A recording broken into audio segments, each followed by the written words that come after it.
Hi, y'all. I just wanted to share in part three of this series about the children and their authentic selves. I forgot to mention the age of my nephew when I told the accounts of his expressions to me. If I recall correctly, he was in the range of about between 7 and 9 when these things occurred with him that caused me such humor as I recollected back to those memories. So now back to the question that was posed to me in regard to how to handle a child, how to deal with a child or to engage with a child who lives in a household where the adults have, well, actually the parents have different spiritual viewpoints, or it could be guardians or whatever the case may be in the household where the adults are and the children. My firm opinion is that children should not be forced into any religions. They should not be forced to go to church, mosque, or whatever the religious institutions have as far as buildings to go and so-called worship. The children need to make up their own particular minds about how they want to deal with the realm of spirituality. They can be taught different religions if that's what the parents feel inclined to do. Personally, I don't think they need to go those particular routes to get, their establishment in the religious zones.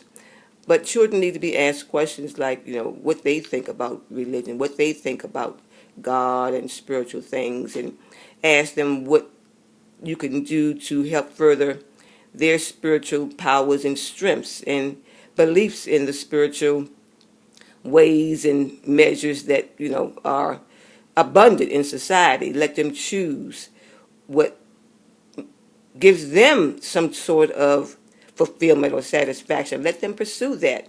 And I wouldn't allow them to get extreme, because sometimes folks can get over the top and become borderline fanatical, and that's not healthy. Too much of anything, religion or whatever else, is just not healthy for us, period. So I would monitor what the children were doing in that particular mindset or heart set, but I would encourage them to explore and to discover what fuels them in the religious matters. And as far as living in a household with the parents who have different viewpoints, I would not encourage children to believe that one or the other was right or wrong or best. Children need to be able to form their own viewpoints in those areas. So I wouldn't pit one against the other. Well, what your dad believes is not, full freedom, and the dad or the guardian, the male guardian, or whoever the adults are, they shouldn't pit one religion against another in regard to the children. They should just present, okay, this is how mommy believes, this is how daddy believes, but we are going to encourage you to form your own viewpoints and opinions about religion. And as long as the child is respectful in how they exercise their quote-unquote rights in that regard, it should be fine. Of course, there should be monitoring. You can expose them to different books and so forth, but mainly I would suggest that children are urged to pursue the natural avenues, such as the universal and natural laws, and most every religion has that practice in place where it says, do unto others as you would have them do unto them. A lot of Christians believe that is exclusive to Christianity, but it's not. You can deal with Buddhists and Hindus and Jehovah's Witnesses and Muslims, and they all pretty much have a different way of saying and demonstrating, do unto others as you would have them do unto you. If you don't want to be treated a certain way or certain ways, then you shouldn't treat others in those ways. So I would focus on exposing the children to natural laws. Natural laws deal with just common decency and respect and courtesy and sharing and caring and loving and being empathetic and so forth. And so get them outside and let them know, teach them about the elements, the crucial elements that sustain us: fire, air, water, and earth.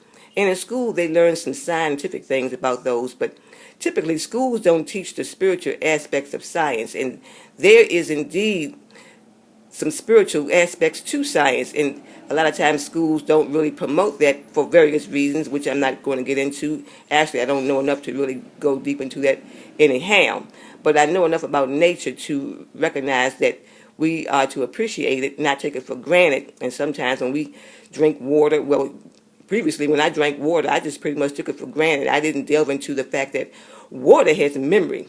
Water responds to love and gratitude, as do the other elements. So teach the children how to show appreciation for the elements, because those things sustain us. Without them, we could not live. We couldn't breathe. We need air to breathe. So I would go on journeys to really augment in children's lives how to tap into the potential aspects of learning about the greatness of nature, the birds and how they operate and how they manifest and how they are authentic, because animals are authentic. They're not showboaters.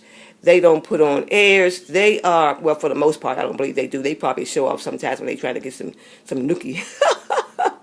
They probably do their little strutting like the peacock, so I'm not going to say that they don't do some kind of parading their egos.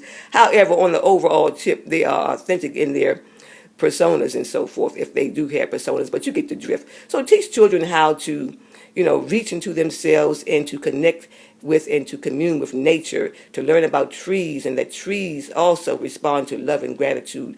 Trees communicate with us. Plants and flowers, and maybe have them to grow their own, at least one of their own flowers. There are some flowers that I read about that say they're almost impossible to kill. So maybe find some plants, not a lot of plants, maybe just one plant per child or whatever, and let them watch the growth, the seeds, and teach them maybe how to do gardening if you can do that in your surroundings where you are, your environment. Teach them to watch things grow and to get excited about growth and development in other living creations. So that's a starter. I may do another video, I'm not sure. But thank y'all for listening. Bye now.